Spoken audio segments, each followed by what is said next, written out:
Армысыздар, ипотека барлар мен ипотека алайықшы деп жүрген барша аға әпкелер, ағайын туыстар мен жора жолдастар.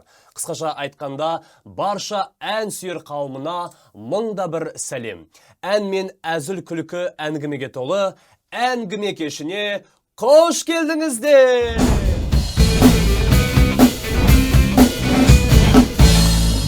Я, достар, әдеттегідей сіздермен бірге бүгін ән айтып көңіл көтеретіндер менің достарым, ақты ақ, қараны қара дейтін клавишник Ғалымжан.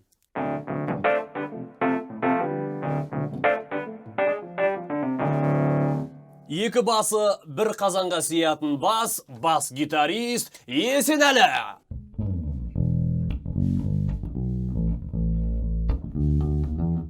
Және де өз аспабын күнде құттықтап жүретін электро-гитарист Нұрбақыт.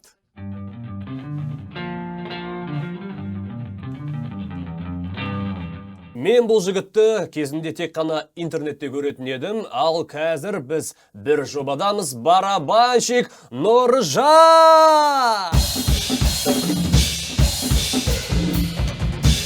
Айбір келді! Және де кеш қонағы маэстро, Қазақстанның халық әртісі, Өзбекстанның еңбек сіңірген әртісі, Қазақстанның мемлекеттік сыйлығының лауреаты, құрмет және парасат орденінің иегері, еліміздің танымал әншілері Али Окапов пен Мади Рымбаевтың ақжаулықты анасы, қазақ эстрадасының примадоннасы, қабыл алыңыздар, Роза Рымбаева!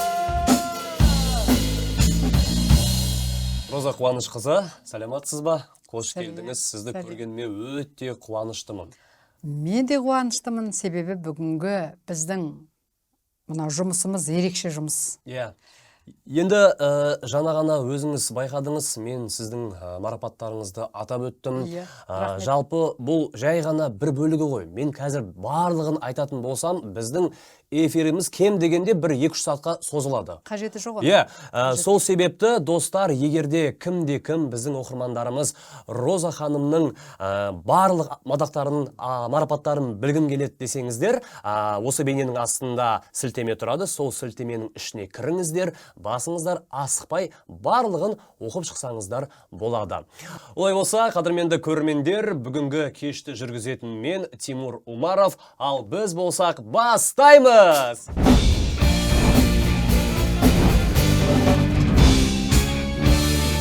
Қадірменді көрермендер, біздің жобамыз және де оның жүргізушісі мен танымал болу мақсатында арнайы сіздерге тосынсый айдарын ұсынатын боламыз. Өздеріңіз білесіздер, бұл айдарда кімде-кім осы бейненің астында қызықты комментарий жазатын болса, біз сіздерге біздің қадірлі қонағымыз, яғни Роза Рымбаева ханым алып келген осы қызыл жәшіктің ішінде жатқан кереметтей тосынсыйды сіздерге табыстайтын боламыз. Естеріңізге сала кетейін, сіздердің комментарийлеріңіз өте қызықты, жан-жақты болу керек. Өздеріңіз білесіздер, әлемге әйгілі YouTube платформасында неғұрлым комментарий көп болса, сол ғұрлым көрсетілімінде өте көп болады. Сондықтан, достар, комментарийлеріңізді аямаңыздар, жазыңыздар, бәлкім осы тосынсый сіздердің қолдарыңызға, сіздердің қаларыңызға кететін болады.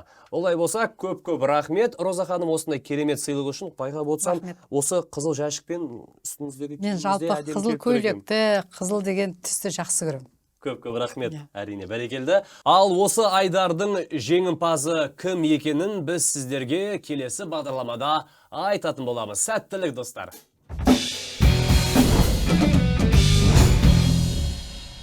Роза апай, енді бүгінгі осы жобамызға сіз қай әніңізді алып келдіңіз? Соны айта кетсеңіз. Менің енді көрерменім, жалпы тыңдарманым, мен осы лирика жағынан аз тыңдайды. Көбінесе бәрінің тыңдап келе жатқан Әлия, Атамекен, Наурыз Думан, отандастар үлкен жаңағы диапазондағы үлкен концерттерде орындалатын әндер ғой. Мына біздің бүгінгі сүйемелдеп отырған музыканттарымыздың құрамы көп үлкен емес, ритм группа дегенден кейін мен арнайы лирикалық әндерді орындаймын. Бүгін мен досым Сейдулла Байтерековтың Жан досым деген әнін орындаймын. Керемет. Және де халық композитор болып кеткен деуге болады. Шәмші ағамыздың әнім сен едің деген әнін орындаймын. Бұл екі әнді де біздің көрермен жақсы көреді. Қарапайым тыңдарман жақсы көреді. Жақсы көреді, бір бөлек барлығы білет бұл әндерді. Барлығы білет. Барлығы Мен біледі. қай концертте, қай бір тойларда айтайын, барлығы қосылады. Керемет. Иә. Ендеше осы керемет әндер жайлы біз бағдарламамыздың ортасында әңгіме дүкен құратын боламыз. Ал ендеше сізге сұрақ, мынау қазіргі таңда өзіңіз білесіз, теледидарды қосып қалсаң бір жаңалық, ғаламтор жүйесіне кірген кезде бір жаңалықтар болып жатады.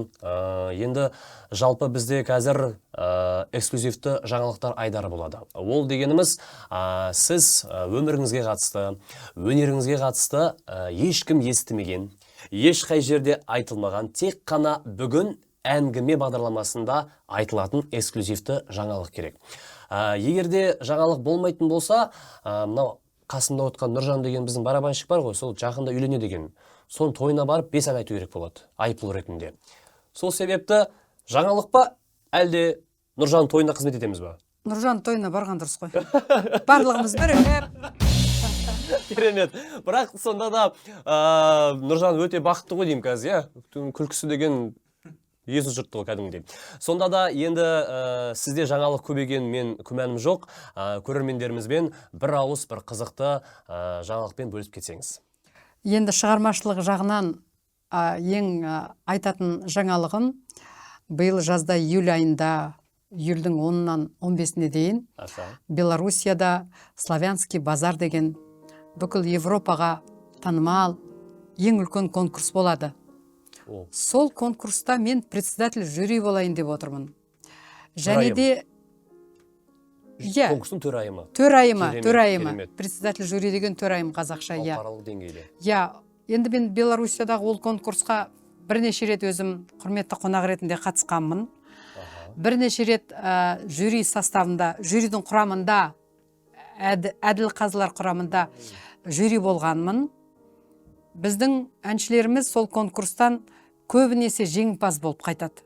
Мен соның бірі біздің Димаш Құдайбергенов.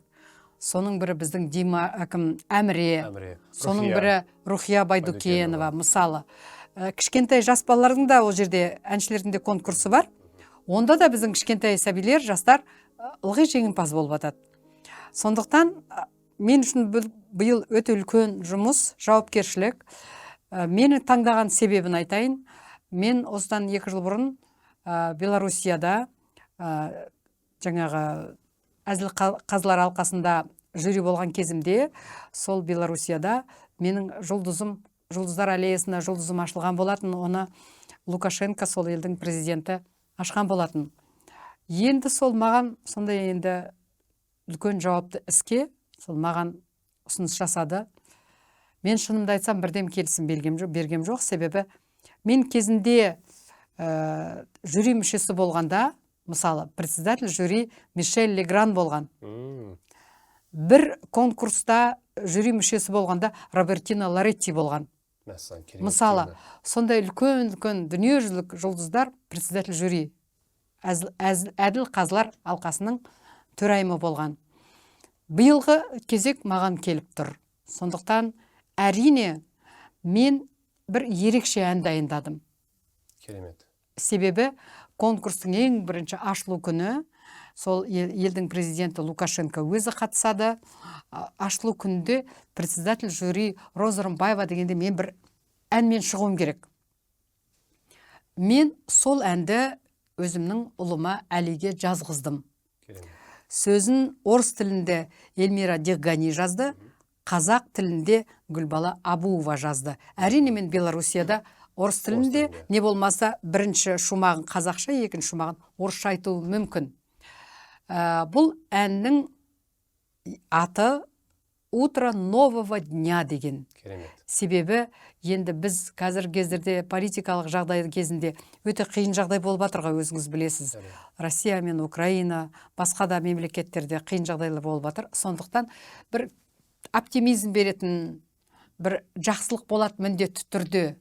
Ертеңнен басталады. Утро нового дня деген таңертеңіміз, таңымыз содан басталады деген ойымды айттым Әлиге. Әли сондай музыка жазып берді. Оны енді мен қазір енді сіздерменен орындай алмаймын. Себебі ол әннің енді диапазоны, формасы ол үлкен оркестрге арналған. Мысалы, егерде Белоруссияның оркестрімен айту керек болса, мен партитурамды алып барам. Егерде оркестрсіз жай өзім жалғыз айтатын болсам, онда минуспен айтам. Сондықтан сол шығарманы қазір дайындап жатырмыз. Ал енді жалпы мен үшін председатель жюри болу, ол мен талай жерде председатель жюри болғанмын. Бірақ Славянский базардағы председательдік ол өте жауапты, себебі 30 елден, Европа елдерінен әншілер қатысады. Жан-жақтан келеді. Біздің Қазақстанның өзінен жылда қатыспайды. 2-3 жылда бір әнші қатысады, сонда 2-3 жылда бір жюри болады, қатысады. Сол сияқты Орта Азиядан да ешкім қатыспайды, 2-3 жылда бір ғана әнші қатысып қалуы мүмкін. Сондықтан мен үшін бұл үлкен бір жауапты іс. Сондықтан мен көрерменге айтайын, тағы да бір емтиханға барайын деп отырмын, шынымды айтсам. Керемет, енді шыны керек, алдағы уақытта Роза Қуанышқызын үлкен жауапкершілік күтіп тұр екен. Ал ендеше біздің еліміздің атынан қатысатын әншілерге тек қана сәттілік тілейміз, және де жеңіс тілейміз.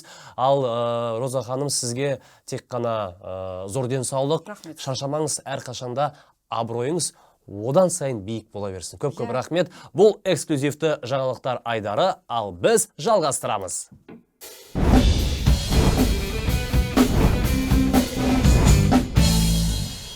Роза ханым, жалпы сіз мынау әлеуметтік желіде барсыз, Инстаграмда ала кетейік. Байқағаным, күнде шықпаймын, өте сирек шығам. Өте сирек шығасыз. Әсіресе сторис деген нәрсе бар ғой. Өте сирек салатыңызды мен білемін. Жалпы енді үлкен кісілерге кішкене қиындау ғой, интернет, Инстаграм деген. Сіз өзіңіз отырасыз ба Инстаграмдарда? Жоқ, мен жалпы оған қатты қызықпаймын да, себебі мен күнделікті өзімнің өмірімді елдің алдына күнде көрсетіп, сондай жариялағым келмейді. Ол менің жеке өмірім. Тек қана бір шығармашылық, мысалы оркестрмен репетиция, бір мемлекетте, не болмаса бір қалада бір үлкен концертім болған кезде, әрине халыққа информация беріп қоям. Міне менің концертім болып жатыр, міне менің репетициям болып жатыр. Ал менің жеке өмірімде, менің барлық өмірім жалпы басымнан өткен қайғыда, қуанышта барлығы халық жақсы біледі. Күнделікті өмірімді мынандай тамақ жеп жатырмын, мынандай көйлек киіп жатырмын, мына жерде қонақта отырмын, мына жерде тойда отырмын деген қызық емес әңгімелерді мен жібергім келмейді. Керемет. Енді жалпы білеміз, қазір әрбір әншіде жалпы мынау өзінің мобилограф деп айтады ғой қазір. Қысқаша видео түсіретін. Сізде сондай мобилограф бар ма жалпы? Жоқ, мен онша қатты қызықпаймын деп айттым ғой. Бірақ алу керек сияқты. Себебі менің концерттерім де көп, менің фестивальдарым көп қатысатын, менің конкурстарым бар, жұмыс істейтін жюри болып. Сол жерлерден информация беріп отыру керек біреу. Сол кезде мобилограф деген керек сияқты. Сіздің бірақ мобилографыңыз кішкене бір 120 килограммнан асу керек тағы. Оған бір тағы сондай бір шарт қою керек негізі. Бойы 2 метр. Ол жағы да болу керек, келбеті де болу керек, тәртібі де болу керек, мәдениеті де болу керек. Енді көрермендерді бір сұрақ қатты қызықтырады деп ойлаймын жалпы. Өйткені бізде елімізде талантты жастар көп. Мысалы, ертең Роза ханым Инстаграмға маған мобилограф керек, резюмелеріңізді жіберіңіздер, мен таңдаймын деген кезде, бәрін ертең біріншіден әрине Роза Рымбаеваға мен мобилограф болғым келеді деп атып тұрады ғой бәрі. Сонда да бірақ енді айлығы қанша болады екен? Примерно былай айтасыз ба? Құлағыма сыбырлап болса да қанша төлей аласыз? Мен бұған дейін мобилограф менде болған жоқ. Сондықтан мен тіпті ойыма да келмейді қанша сұрайды екен деген. Бұлай істейікші. Келісу керек сияқты екі адам. Камера, сіз пока түсірмей тұрыңыз, қазір бұлай істейік, камера өшіріп тастайды. Сіз жай ғана құлағыма айтыңызшы, қанша, примерно бір андай бағасы қанша болады? 100 мың шығар. Білмеймін мен. Себебі мен білмеймін. Достар, жалпы мобилографтар енді әрбір түсірген кешіне ақша алатын мен білем, бір вақыт дейді ғой. Роза апайымыздың мен қазір сомасын естідім. болмайды. Шыны керек, бүгін жоқ, бүгін мен режиссерға былай айтқым келіп отыр, мен ренжімесеңіз, Роза апайдың қасында мобилар мен жұмысқа кетті бүгін деп пе? Осыдан кейін шыққаннан кейін. Мені алатын болсаңыз, мен тек қана сіздің осы әлеуметтік жүйеңізбен айналысатын боламын, мынаның бәрін тастаймын, мыналармен араласпаймын ешқайсысымен, тек қана сізбен жүріп ойлап көріңізші. Сен әншісің, сахнаның адамысың, сен өзіңнің шығармашылығымен жүргенің дұрыс. Бұл енді әрине қалжың. Жалпы сол мобилографпен жүретін талай артистерді көріп жүрмін. Бірақ қатты көмектеседі екен мынау жалпы. Шынымды айтсам, кейбіреуіне жыным келеді сол. Енді былай айтқанда, кіммен сәлемдесті, кімнің өлігіне барды, аслында соған дейін көрсетіп жатады, енді ол масқара нәрсе ғой, шынымды айтсам. Енді туалетке кіргенін ғана көрсетпейді, қалған бәрін көрсетеді. Ұят қой енді шынында. 21 ғасыр дейміз ба, не дейміз бұны біз? Дұрыс емес бұл. Жақсы, керемет, рахмет ойыңызға, Роза ханым. Енді жалпы жаңа ғана өзіңіз айттыңыз. Постта аз саламын, историяда аз саламын. Бірақ енді бүгінгі арнайы осы керемет жобаның құрметіне осында отырып бір история түсіріп жіберсек қалай болады екен? Бүгін біз әңгіме бағдарламасындамыз. Бүгінгі жұмысымыз бір история түсіретін боламыз. Роза ханым, сізге ең бастысы әңгіме бағдарламасына келдім. Көңіл күйім керемет. Көріңіздер, ең бастысы YouTube'да лайктарыңызды, комментарийлеріңізді аямаңыздар. Бізбен бірге болыңыздар десеңіз, Нұржауат. Бәрін өзің айтып бердің ғой, соны айтып тұрса шар қарай. Бірақ енді менің айтқаным бір бөлек, сіздің айтқаныңыз ол мың бөлек. Сол себепті мен бастап түсірем, сосын телефонды сізге көрсетем, келістік па? Олай болса, достар, баршаңызға сәлем. Эфирде әңгіме бағдарламасы, ал бүгін бізде қонақта. Бұл кісіні сіздерге көрсетсем, бәрін танисыздар. Олай болса, Роза Рымбаева! Сәлем достар, бүгін біз мынау YouTube каналына біздің қазақ концерттің музыканттары менен сіздерге арнайы бағдарлама жасап отырмыз. Осы музыканттардың сүйемелдеуі менен сіздерге арнайы ән орындаймыз, барлығы жанды дауыста. Былай айтқанда музыканттар ойнайды, мен шырқаймын. Сондықтан бұндай концерт сіздерге ерекше қызық болу керек. Себебі бұл жерде ешқандай компьютер жоқ, ешқандай фонограмма жоқ. Мына балалар қалай ойнап жатыр, мен де солай шырқап жатырмын. Сонда сіздерге қызық болады деп ойлаймын. Осы YouTube каналында сіздермен кездесейік. Лайк басуды ұмытпаңыздар, комментарийларыңызды жазыңыздар. Сіздердің бізге берген бағаларыңыз, сындарыңыз, оның барлығы бізге пайдалы. Көп рахмет. Сосын Астанада бір Тимур деген әдемі жігіт бар, соған Инстаграмда жазылыңыздар деп айтыңызшы. Енді мына Тимур бауырым бүгін біздің осы кездесуімізді жүргізіп отыр. Бұл өзі тамаша әнші, дауысы бас. Осы Тимурға да лайк басуды ұмытпаңыздаршы. Еңбек етіп жатыр шынында да. Көп рахмет. Аман болыңызшы, Роза апай.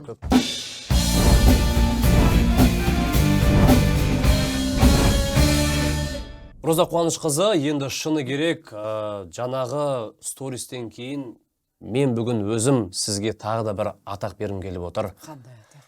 Әңгіме бағдарламасының ең сүйікті қонағы. Ойбой, сен ең сүйікті деп қатты жоғары баға мақтай берме. Себебі менің даусымды ұнатпайтын да тыңдарман бар.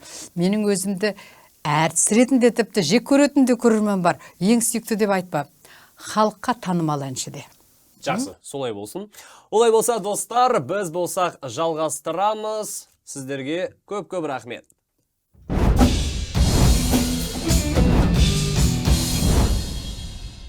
Қадірменді көрермендер, эфирде Роза ханым, сонымен қатар біздің жобада жалпы бәріне әйгілі хит болып кеткен Жан досым әні орындалады. Сонымен қатар әнім сен едің деген әні орындалады. Шәмші әні, Жан досым Сейдолла байтелек. Жалпы осы әндер өміріңізде қандай орын алады? Сонымен қатар неліктен осы әндерді айтуға бел бұрдыңыз бүгін? Мен осы Шәмші ағамыздың ақырғы залда отырып өзінің авторлық кешіне мен қатысқан болатынмын.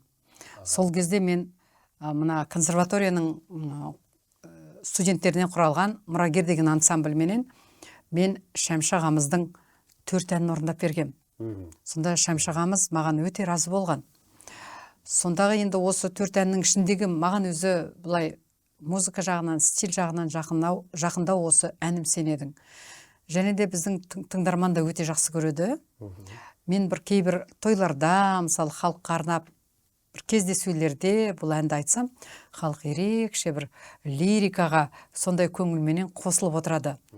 Ал енді жандосымды марқұм Сейдолла жалпы өзі ән жазғанда ең бірінші маған алып келетін. Роза, мен саған көрсетем.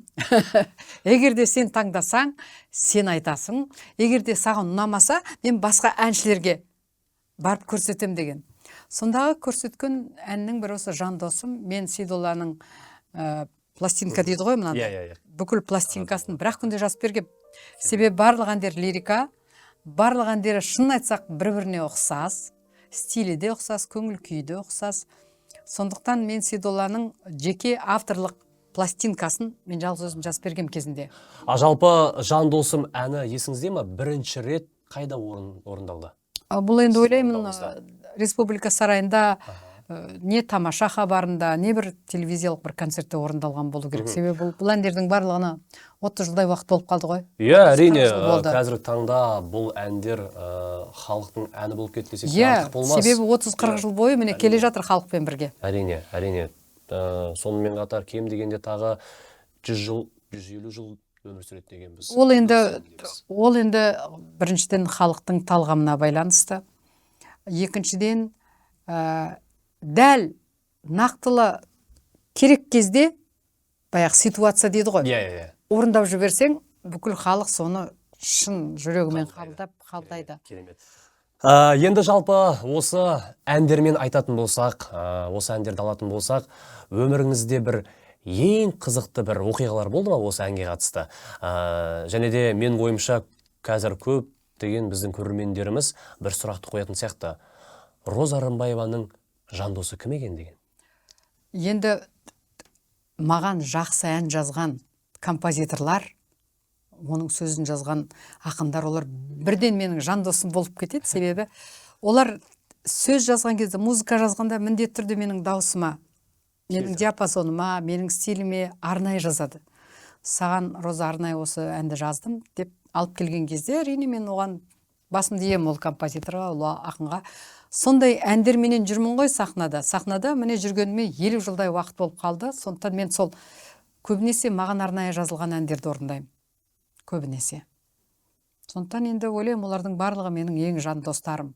Жақсы, керемет. Ал ендеше жаңа ғана айтып өттім ғой, қызықты бір оқиғалар есіңізде ме?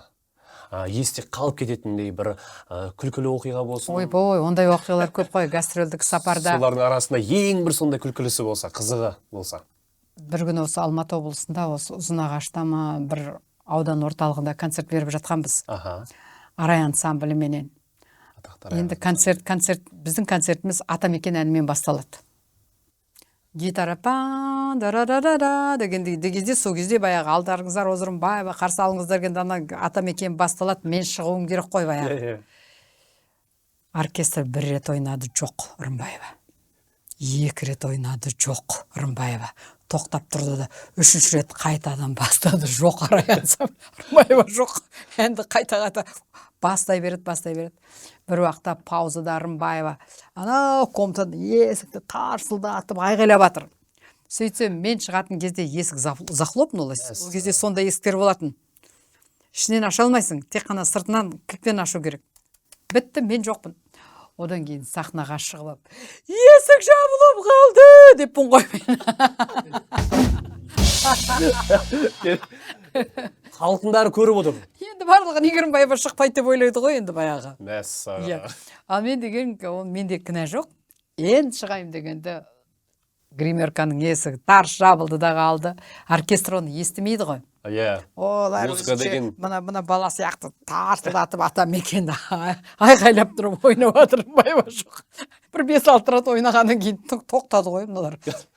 Не болды мына Рымбаеваға, не болып қалды деп. Концерттен кейін біраз адамдардың шашы жұлынған сияқты ғой негізі.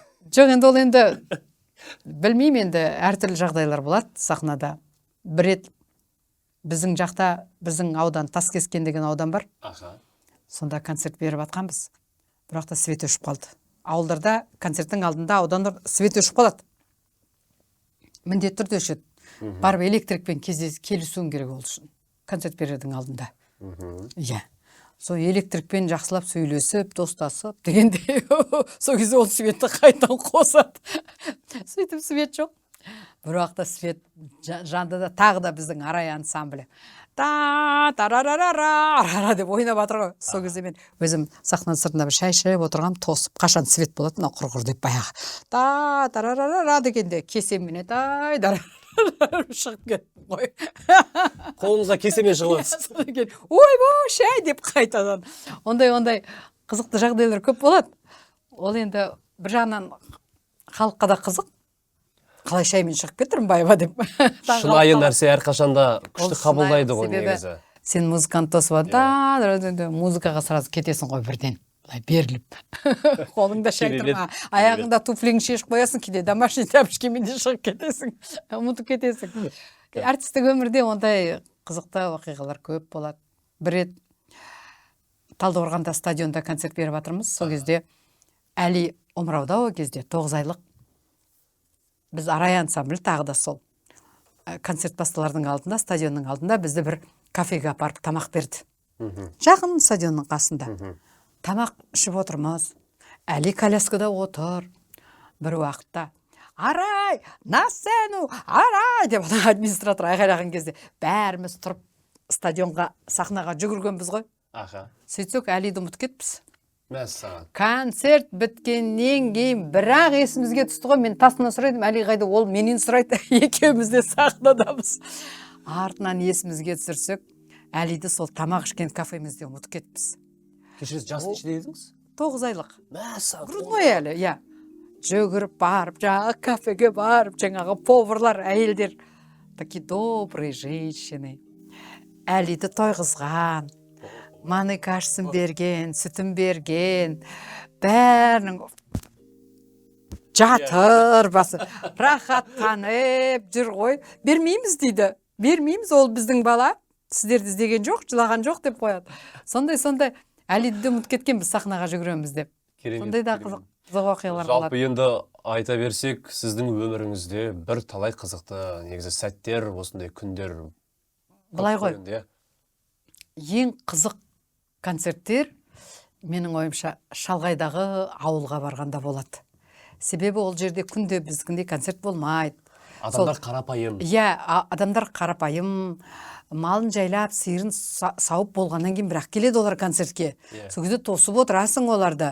Одан кейін жаңағы свет өшіп қалатын, ол жақта жиі болады. Себебі сен электрикпенен барып достасып, онымен келісіп дегендей. Ол электрик менсінбейді дейсіз ғой, әртіс па кім екен? Не керек деп бейді? Иә, әртістер оған да ақша төлеу керек қой, енді онда жұмыс істейді ғой. Сондықтан ондай жағдайлар көп болады. Одан кейін қарапайым ауылдың адамдары концертіміз біткеннен кейін әрине дастарханына шақырады. Қолындағы барын міндетті түрде бір қой сойылады. Сіз деген 20 күн бойы ауыл аралаңызшы, 20 қой жейсіз. Біздің музыканттар когда-нибудь картошка будет деп жүретін. Сонша еттің арасында картошка іздей ма? Қызық екен. Жалғып кеткеннен. Бір айтсаңыз, иә, жалғады әрине адам. Достар, осындай қызықты оқиғалар арнайы біздің эфирде Роза апайымыздың атынан осындай керемет сәттер өмірдегі, және де бұл әңгіме бағдарламасы, ал біз жалғастырамыз.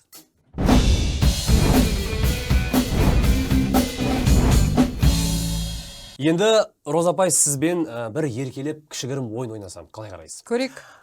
Дәл қазір жан досым әнін алайық. Яғни оның текстін ғана аламыз, сөзін. Сосын мынау Ғалымжан деген менің әріптесім қазір бір танымал әнді ойнайтын болады сізге. Любой ән, Ғалымжан.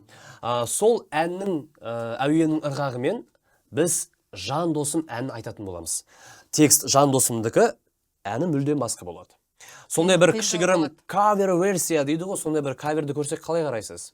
Көрейік енді. Енді біз келесі алайық, кімнің әнін аламыз, кімнің әнін аламыз? Кімнің әні қазір сіздің әніңізге келеді. Бірақ енді жан досымның стилі бір бөлек, демек бір басқа стильдегі бір ән болса? Соған үйлесімді табу ән қиын, себебі Сейдолланың ән стилі бөлек қой. Иә, әрине. Жай ғана былай 2×2=4 деген әлгі арифметический әндер бар ғой, ондай емес, кішкене стилі бөлектеу. Сондықтан оңай емес бұған ән таңдау. Не болса болсын сол бір белгілі бір жаңағы Кімнің әні болсашы? Дос Мұқасаннан ба? Дос Мұқасан қай әні? Той жүр деген сияқты бір ең бір қарапайым әнді. Сен байқап отырсың ба, Нұржан? Иә. Той не үшін той жүр екен? Жаңаған айтты ғой Роза апайымыз, сен тойға уже дайындық бастап кеткен. Репетицияны бастап жіберейік, иә. Нұржан тойына. Керемет. Енді қалай істейміз? Мен шыны керек бір айта кететін жағдай бар негізі. Бізге қонаққа әншілер келген кезде кішкене қиналады негізі бірден айтып кетуге. Сізге де текст керек болса, сөздер керек болса, біз береміз. Енді Жандосымның текстінен білемін ғой енді. Бірақ сонда да мынау ырғағы әуені басқа болғандықтан кішкене шатасып кетуі мүмкін. Сіз сол себепті керек па, әлде тексіз көреміз ба? Тексіз көрейік. Керемет. Импровизация болсын енді. Әдемі. Олай болса, дайынбыз ба? Дос Мұқасан репертуарынан той жыры әні орындайтын Роза Рымбаева. Кеттік.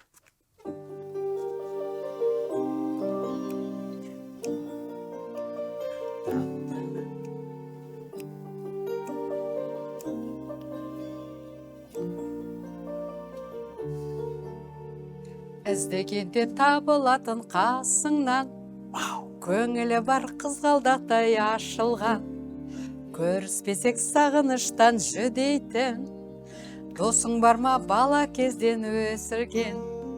Той үстінде жан досым бар, тойға барын келесіңдер, ұмытпайық біздің баланың тойын, барлығымызда сыйлық апарайық. Охо, браво! Керемет.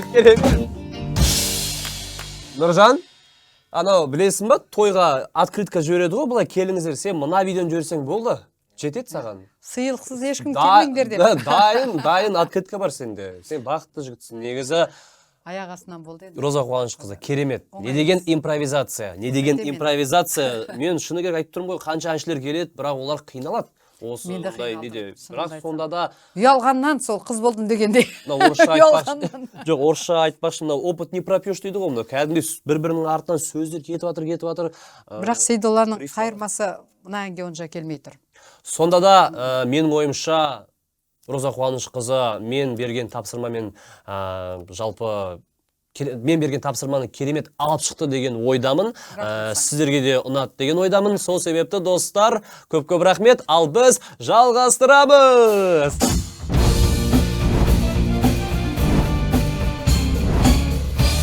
Ал енді Роза апай, жалпы менің ойындарыма сіз қарсы емес сияқтысыз ғой, иә? Енді жеңіліп қалмасам, күлкі болып қалмасам. Жоқ, культур деген сияқты бәрі жақсы ойындар ғой. Сізбен мен қатты ойнай алмаймын негізі, басқа әншілермен ойнай беремін. Жоқ, қорықпа, мен дегенім өте нәзік. Рахмет сізге. Шынайы адаммын, енді шынымды айтсам.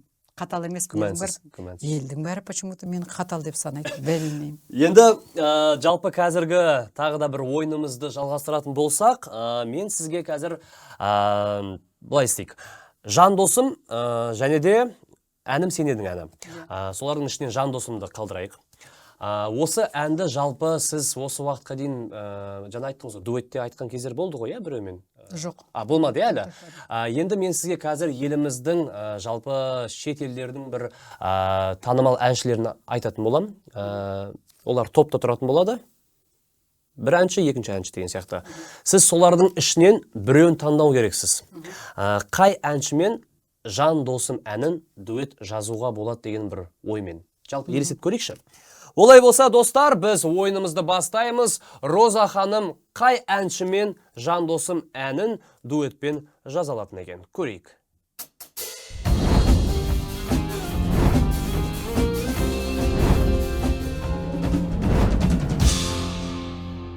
Ал ендеше, достар, біз опросымызды бастаймыз. Ринго немесе Алдабай? Енді жеке дауысты әнші керек маған. Себебі ол топпен айтпаймын ғой. Аха. Сондықтан мен сол Даник баламызбен айтуға болады. Даник, жақсы, керемет. Нұржан Керменбаев, Бейбіт Құшқалиев? Нұржан мен әрине. Жақсы. Жанар Дұғалова, Қайрат Түнтеков? Әрине Жанар. Иван Бреусов, Абай Бегей? Иван менен. Жұбаны Жексенұлы, немесе Музарт? Жұбаныш қой. Жақсы. Жігіттер Серік Ибрагимов. Серік бауырымызбен мен айтып қойғам, бір дуэтті. Иә, Түркістан деген дуэтіміз бар екенбіздің. Тыңдап көру екен. Алишер Каримов немесе Мади Рымбаев. Мади Рымбаев енді өз балам ғой. Алишермен айтып көрейін, маған осы Алишер жазы ұнайды өз әнші ретінде. Бірақ енді былай көз алдыға елестету Алишердің дауысы бір специфический ғой. Жоғары бір жағынан кейде тіпті төмен болып кетеді.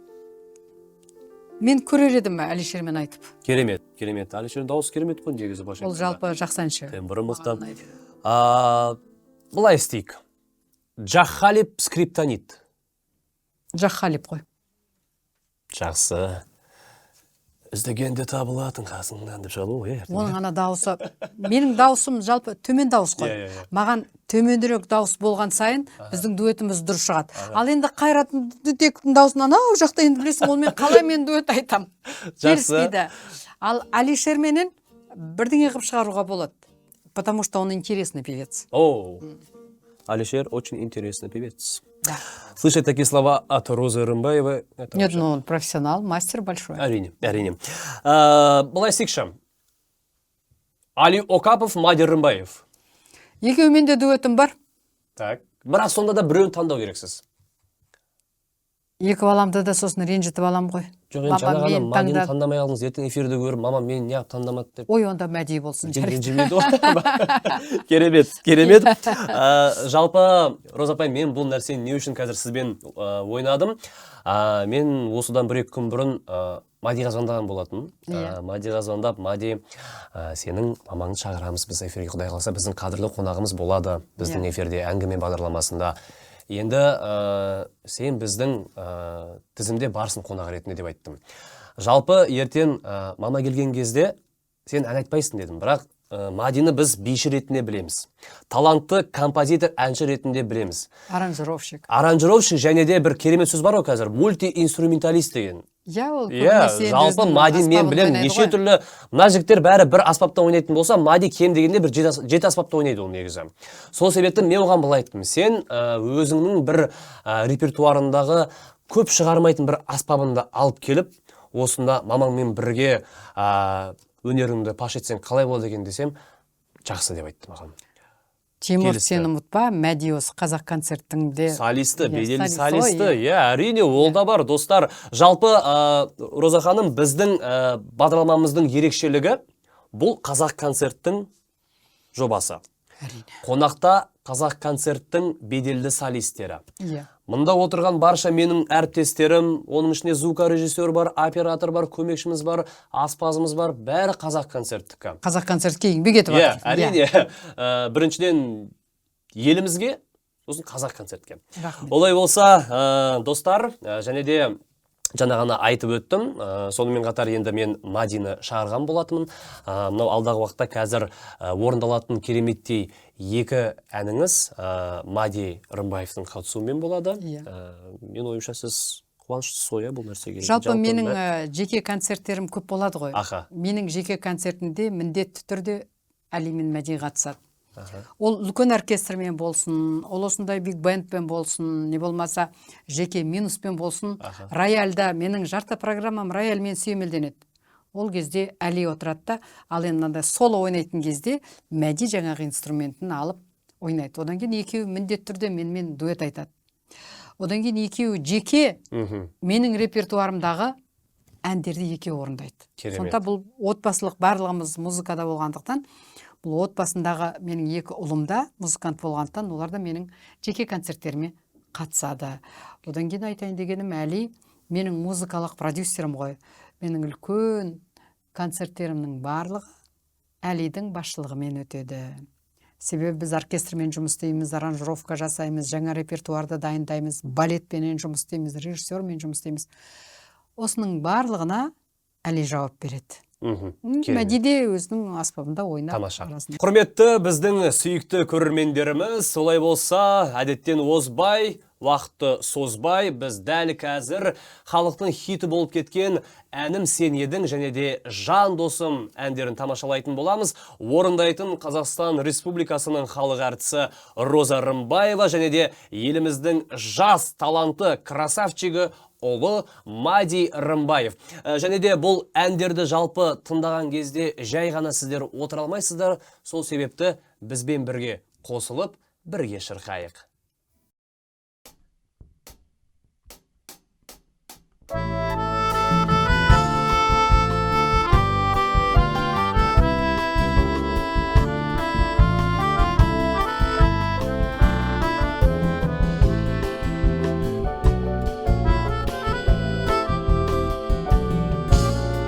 Құрбым жан құрбым, бала кезімнен бақыт көріп ем, қара көзіңнен кеттің ұмытып, мүлдем ұмытып, жібіністің ғой нәзік үмітім, кеттің ұмытып, мүлдем ұмытып, жібіністің ғой нәзік үмітім.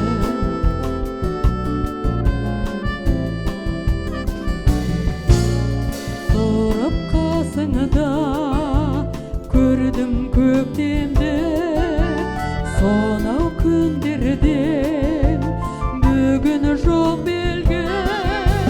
Шамын басқырдың, жақтың аяулы, сендей бақытты қайдан табармын.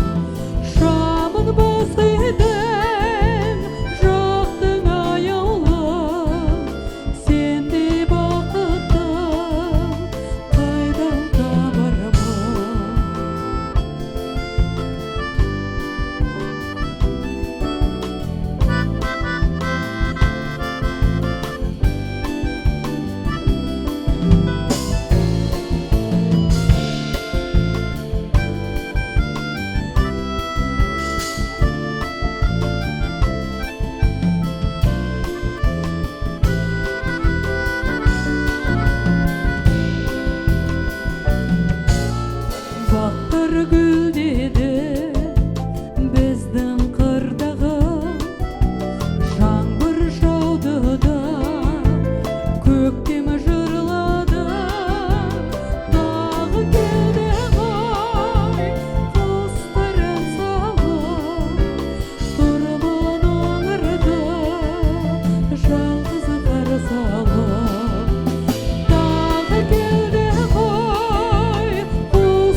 санамызға жүк салып, бәрімізді қияларға жұмсады. Қатар ұшқан құс құсадық әлде біз, қатар жанған екі шамға ұқсады. Жандысың, бізді болса мерейі,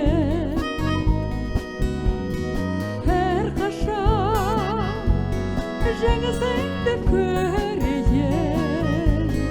Сырымыздан бітпесін,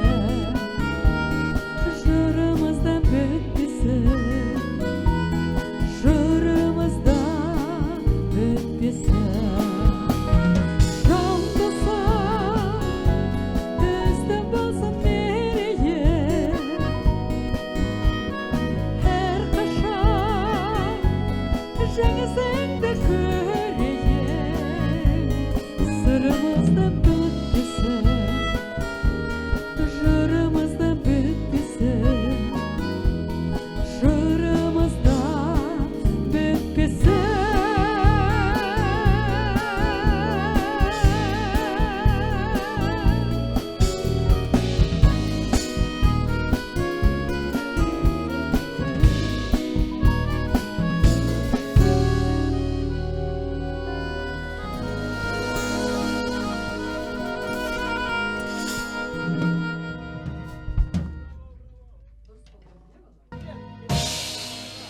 Бәрекелді, Роза Қуанышқызы, расымен да бүгін осы алтын уақытыңызды бөліп, бізбен бірге болғаныңыз үшін мыңда бір алғыс, сізге көп-көп рахмет айтамыз. Және де енді өкінішке орай біздің уақытымыз өз мәресіне келіп жетті. Бірақ дәл қазір бізде насихат айдары, ендеше осы экранға қарап, камера қарап, біздің жастарымызға, жалпы отандастарымызға, көрермендерімізге бір ауыз насихаттарыңызды айтып кетсеңіз, тілегіңіз болса, ниетіңіз болса, жалпы сізде 1 минут уақытыңыз бар, осы 1 минуттың ішіне толтырып, бір жақсылап насихат айтсаңыз. Көп-көп рахмет. Құрметті көрермен, бүгін біз сіздермен ерекше кездесуде отырмыз. Оның себебі жай ғана интервью емес. Мына қазақ концерттің жас талантты музыканттарменен сіздерге бірден жанды дауыста, оркестрменен сіздерге өнерімізді көрсетіп жатырмыз. Сіздердің көңілдеріңізден шығады деп ойлаймын. Және де келешекте қазақ концерт бірлестігінің концертіне сіздерді шақырамыз. Себебі біздің мекемеде ең дарынды, ең әйгілі үлкен-үлкен жұлдыздар еңбек етеді. Көптен бері бізге осындай оркестр керек еді. Міне оркестріміз бар, Құдайға шүкір. Енді сіздермен тек қана оркестрменен, жанды дауыспенен концерт беріп, кездесуге жазсын. Құрметтеріңізге үлкен рахмет. Келешекте әлі талай кездесеміз. Мүмкін осы YouTube каналында әлі талай концерттер берерміз. Құдай қаласа. Менің өзімнің арманым сол. Сіздерменен осындай концерттерді жиі беріп тұру. Бәрекелді, құрметті, ардақты біздің Роза апайымыз. Сізге тағы да көп-көп рахмет. Әрқашанда өзіңізде Алланың назарында, бақыттың базарында ойнап, күліп, жайнап жүре беріңіз. Олай болса, қадірменді көрермендер, оқырмандар, сіздермен қоштасатын уақытта келіп жетті. Бүгін бізбен бірге қонақта болған Қазақстан Республикасының халық әртісі Роза Рымбаева. Рахмет. Қымбатты көрермендер, ал біз болса сіздермен қоштаспаймыз. Келесі кездескенше қош, сау саламатта болайық. Көп-көп рахмет сіздерге.